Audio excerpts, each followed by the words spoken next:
The winter of 1941 was unforgiving, and the Soviet Union teetered on the edge of despair. Across the frozen steppes, German Panzer divisions rolled relentlessly toward Moscow, leaving devastation in their wake. In factories, fields, and military academies, men were being drafted, leaving a void that seemed impossible to fill. It was in this crucible that the Red Army made an unprecedented decision. Women would not only serve behind the lines, they would fight at the very front.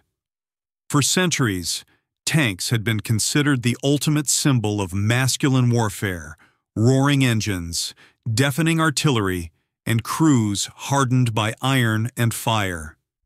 And yet, as the desperate months of 1941 and 1942 unfolded, a small but determined group of Soviet women answered the call, stepping into these mechanical beasts and mastering the art of armored warfare. Among the first to volunteer were mechanics, nurses, and ordinary citizens who had never touched a weapon larger than a rifle. Letters home revealed the mixture of fear, determination, and patriotic zeal that propelled them forward. One soldier wrote to her family from a training camp outside Moscow, "I have never been inside a tank before, yet I feel that this is where I must be. The enemy will not pause because I am a woman, and neither will I." This chapter of history was largely hidden from public view.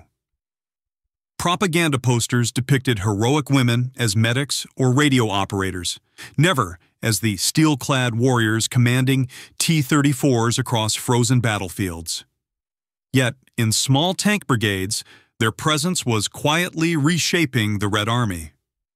These women learned to coordinate crews of 3 and 4 men, memorize complex mechanical systems, and endure hours of grueling drills in temperatures that would numb even the most seasoned soldiers.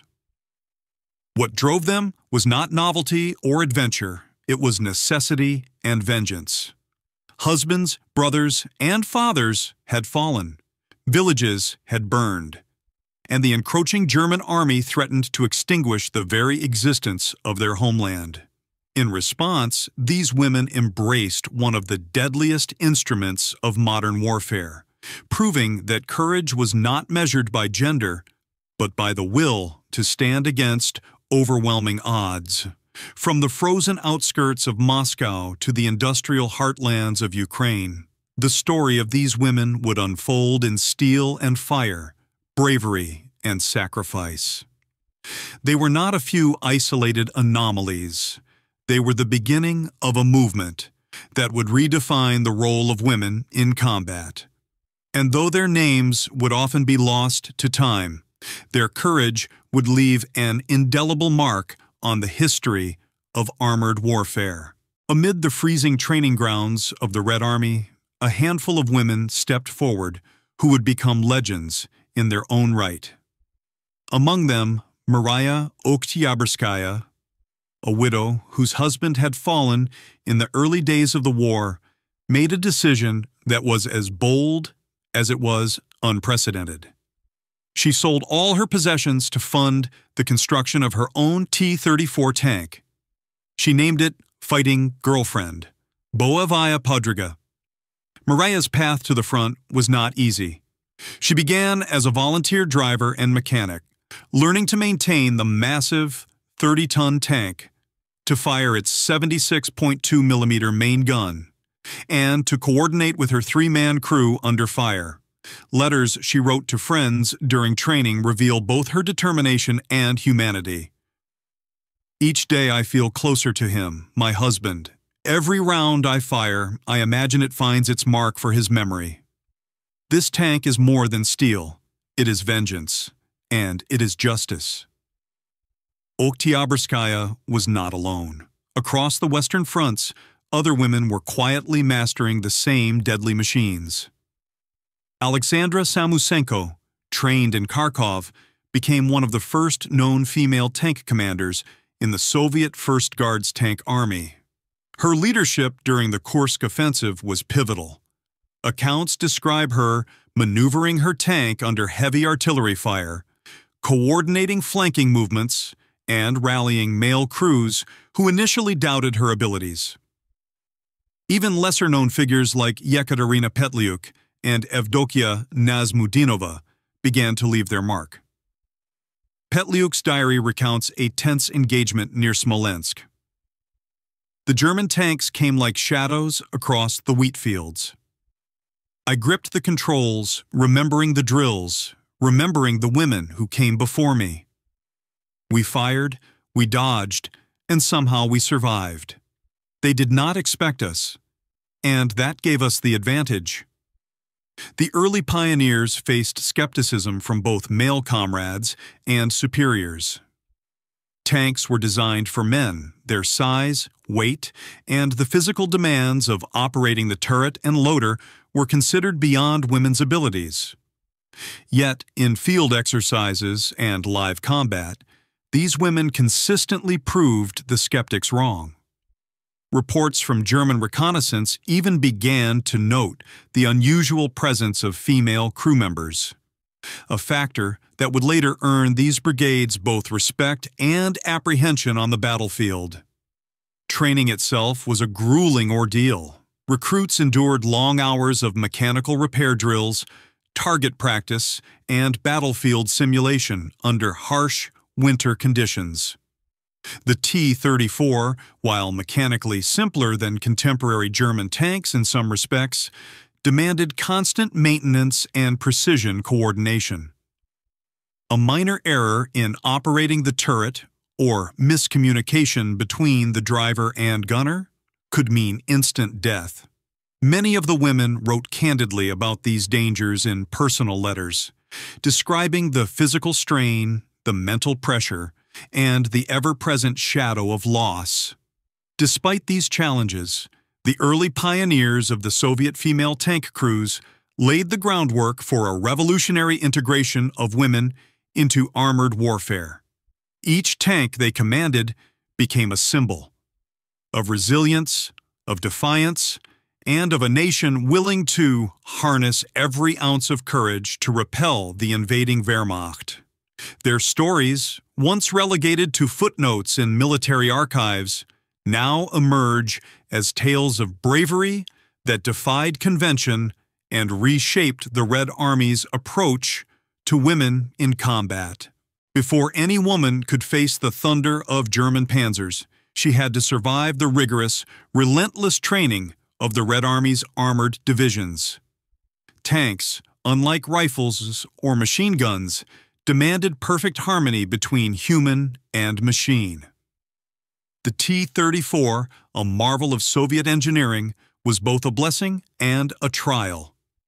Its sloped armor made it nearly impervious to early German anti-tank rounds, yet its mechanical systems were unforgiving to error, especially under the extreme conditions of winter warfare. Female recruits began with the basics, understanding the engine, transmission, and suspension of a 30-ton war machine. The T-34's 500 horsepower VAS-2 diesel engine required careful handling. A misstep could leave a crew stranded under enemy fire. Engineers taught recruits to repair tracks frozen solid in the snow, to maintain the turret's traverse under gunpowder residue, and to troubleshoot electrical and hydraulic failures mid-battle. For Mariya Oktyabrskaya, these drills were both a physical and emotional crucible. One diary entry captures her resolve. I am small, yet the tank obeys me. Every lever I pull, every gear I shift, I feel his presence, his memory, driving me forward. If I fail, it is not only my life, but his vengeance that will falter. Training was not limited to machinery. Crews learned coordinated firing drills. The driver maneuvered the T-34 across uneven terrain, while the gunner calculated angles and distances. And the loader ensured the 76.2 millimeter shells were ready at a moment's notice. Women often had to assert authority over male comrades during exercises overcoming skepticism rooted in societal norms. Yet, these early successes in coordination built confidence, and by the time the tanks rolled to the front, these crews were as synchronized as any seasoned unit. Other lesser-known figures also emerged during this period. Nina Gogin-Torn, though primarily known as a writer and propagandist, trained as a tanker and documented her comrades' struggles. In her memoirs, she recalled an early exercise. "We climbed into the T34s with frost on our eyelashes, hearts racing. The instructor shouted, 'You will never operate a tank like this!' But when the engines roared to life and we navigated the obstacle course flawlessly, their doubt melted like snow in the sun." Physical endurance was another challenge. Hours spent inside a confined steel box in sub-zero temperatures tested the limits of human stamina. Crews often suffered frostbite, exhaustion, and exposure, yet they persevered, understanding that failure could mean the difference between life and death once they met the enemy. The Soviet command also recognized the importance of morale and psychological resilience. Teams were drilled not only in mechanics and tactics, but also in decision-making under stress, improvisation during equipment failure, and maintaining communication under artillery barrages. Letters from female trainees reveal their growing camaraderie. "We speak little of fear. Each glance, each nod, each turn of the wheel is a promise. We will not falter. We will not surrender." By the end of training, these women had mastered a lethal combination: technical proficiency, tactical awareness, and the mental fortitude to operate in the chaos of battle. Their tanks, often indistinguishable from those commanded by men, carried with them stories of relentless preparation, perseverance, and the forging of legends before the first bullet was fired. July 1943. The fields of Kursk, bathed in hot summer sun, became the stage for one of the largest armored battles in human history. The German Wehrmacht, confident in their Panzers and Tiger tanks, advanced with calculated precision, intending to encircle Soviet forces in a decisive strike. Yet, hidden among the steel columns of Soviet tanks were crews the Germans had scarcely anticipated.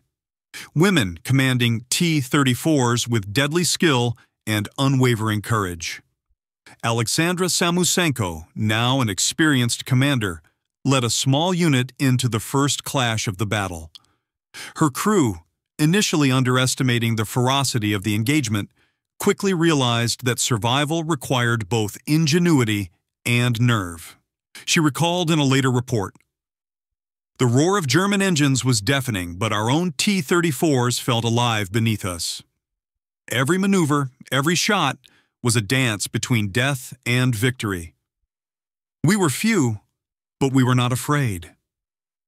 The T-34, with its sloped armor and 76.2mm gun, proved a formidable opponent against German tanks like the Panzer IV. Female crews quickly adapted to battlefield improvisation, using folds in the terrain to conceal movement, coordinating fire with nearby units, and executing flanking maneuvers that caught enemy tanks off guard. Diaries from lesser-known tankers like Yekaterina Petliuk and Avdokia Nazmudinova describe moments when their tanks were surrounded, yet clever positioning and rapid-fire volleys allowed them to escape with minimal damage. A German reconnaissance report, later declassified, noted the unusual presence of women in armored units. Several tanks were observed with female operators. Initial underestimation led to unexpected losses. These women demonstrate skill and composure under fire, uncommon among typical Soviet crews. The battle was brutal. Many female crews faced near-death encounters with T-34s hit by shells, tracks shredded, and engines smoking. Letters from the front reveal both terror and determination. The ground trembles beneath the enemy advance. I grip the controls, thinking of home, of my sisters, of those who will come after. If we falter, all is lost, but we do not falter. Yekaterina Petliuk, July 1943. Despite their courage, the losses were heavy. Several early female tank crews were killed or wounded, yet their actions disrupted German plans and inflicted tangible damage on enemy forces. Their bravery earned them recognition from Soviet commanders, who began to integrate more women into armored units, understanding that courage and competence were not bound by gender. By the end of Kursk, female tank crews had cemented a reputation for resilience and ingenuity, earning respect from allies and apprehension from foes. For the women who commanded T-34 tanks, life was defined by steel, fire, and unyielding discipline. The tank itself, a marvel of Soviet engineering, was both a weapon and a confinement. Inside the 30-ton machine, space was minimal.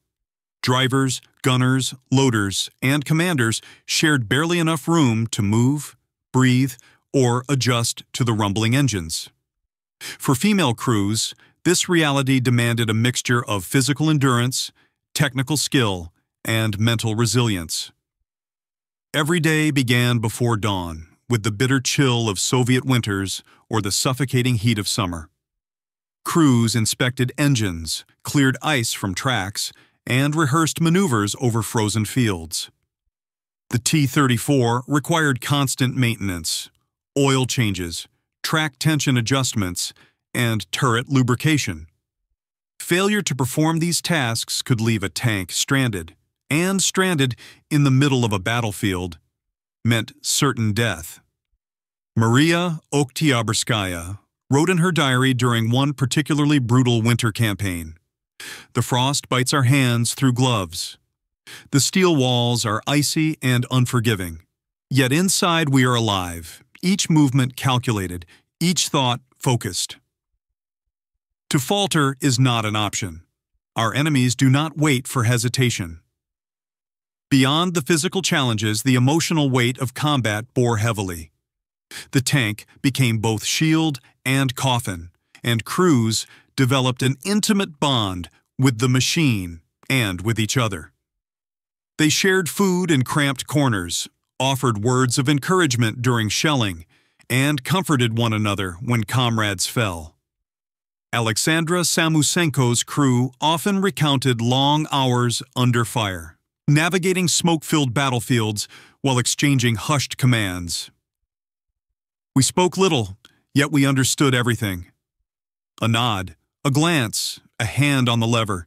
These were our language. Trust was our lifeline. Life inside a T-34 also demanded improvisation. Ammunition could jam, radios failed, and engines broke down at the worst possible moment. Female crews learned to repair equipment under fire, sometimes while enemy shells whistled dangerously close. Lesser-known tankers like Evdokia Nazmutinova wrote letters home describing moments of fear and resolve. The metal trembled beneath our feet. We were pinned, shells striking nearby, yet our hands moved with practiced precision. I cannot say I was brave, I only know I could not stop. Even during brief respites, the cramped space made sleep a luxury. Crew members often took shifts, napping in the cold, sharing warmth where possible, their eyes fixed on the horizon for any sign of enemy movement. Yet, despite these hardships, camaraderie flourished. Jokes, stories of home, and small acts of kindness kept morale alive. The T-34, though a machine, became a microcosm of trust, resilience, and defiance against the odds. On the battlefields of the Eastern Front, the courage of female tank crews often turned the tide of skirmishes and inspired awe among their comrades. These were not soldiers content with simply surviving. They were tacticians, improvisers, and innovators, wielding their T34s with lethal precision. One of the most celebrated stories comes from Aleksandra Samusenko during the offensive near the Dnieper River. Facing a German column of Panzer IVs and armored infantry, her unit executed a daring flanking maneuver, cutting off the enemy's supply line. Samusenko directed her crew with calm authority. "Hold steady. Wait for the gap. Fire only when it counts." The maneuver succeeded. Several enemy tanks were destroyed, and the remainder retreated in disarray. This engagement demonstrated that female commanders could match, or even surpass, the tactical skill of their male counterparts. Another remarkable tale involves Nina Gagin-Torn, who documented the exploits of lesser-known crews in the Voronezh sector. One crew, led by Evdokia Nazmutinova, encountered a German Tiger tank that had pinned down several Soviet battalions. Using cover, clever positioning, and coordinated fire, Nazmutinova's T-34 managed to disable the Tiger's tracks, immobilizing it long enough for reinforcements to arrive. Tactics often relied on intimate knowledge of terrain, understanding of enemy behavior, and split-second decision-making. Female crews mastered shoot-and-scoot maneuvers, exploiting the T-34's superior speed and sloped armor. They also coordinated with infantry and artillery, turning isolated tanks into the spearhead of combined assaults. Personal bravery was equally important. Many crews risked death to shield Allied units or protect civilians. Mariya Oktyabrskaya herself, though killed in combat in 1944, became a symbol of relentless courage.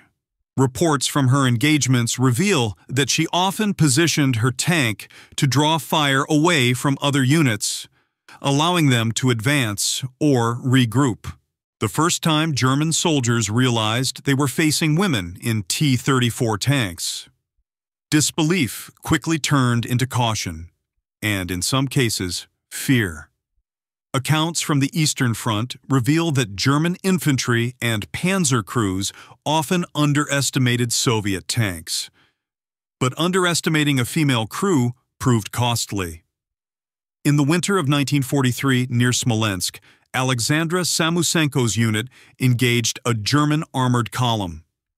German observers later noted the precision and composure of her tank.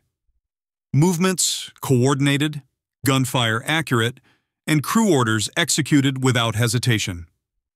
One report reads, "The tank commander appears to be female. Her control over the crew is exceptional."